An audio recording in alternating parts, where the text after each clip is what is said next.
Salut à tous, ici c'est The Wolf, on se retrouve pour une nouvelle vidéo. Mais d'abord, regardez-moi cette magnifique vue.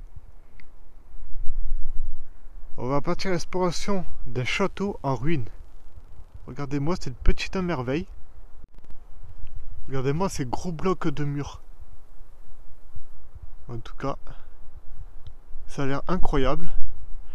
Je pense que c'est le château qui a dû s'écrouler. Ça doit être des restes de murs. Bien évidemment, comme d'habitude, je vous raconterai toute son histoire tout le long de la vidéo.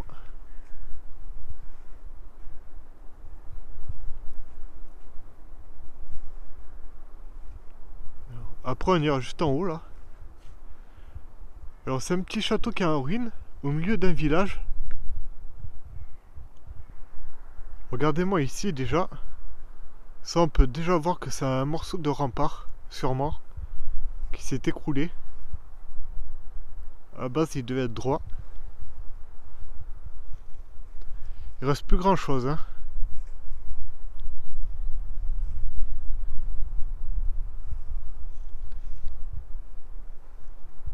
Regardez-moi cette petite vue, donc.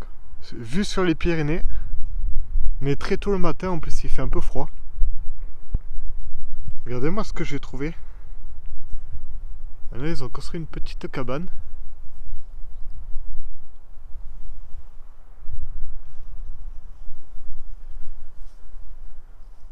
En tout cas, c'est très bien que la commune a mis en avant ce château en ruine. Il faut voir que c'est quand même entretenu, hein. Ça a été tondu, il y a des petits bancs pour s'asseoir.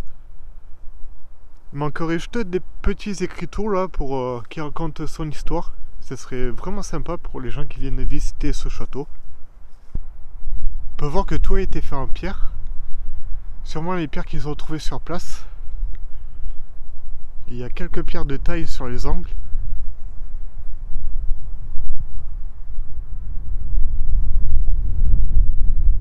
Regardez-moi quand même comme c'est beau.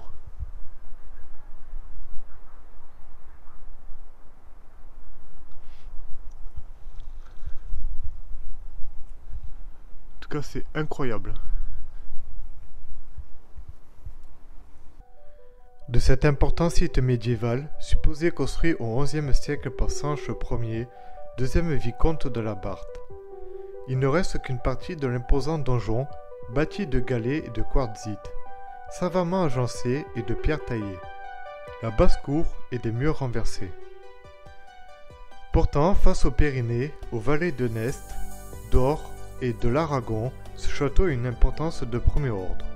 Les vicomtes de la Barthe l'habitèrent jusqu'en 1330, qui fut la propriété de la maison de la Barthe, jusqu'à ce qu'il passe au comte d'Armagnac au XIVe siècle.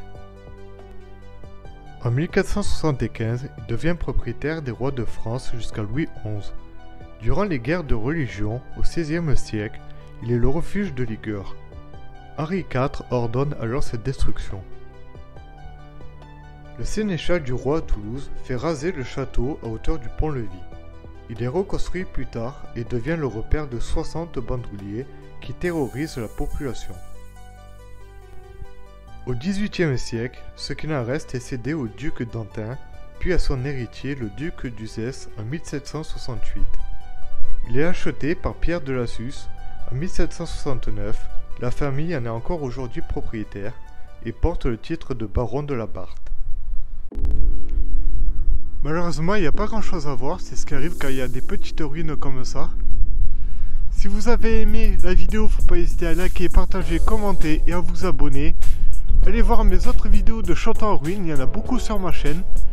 Et moi je vous dis bonne rando et à la prochaine pour une nouvelle vidéo.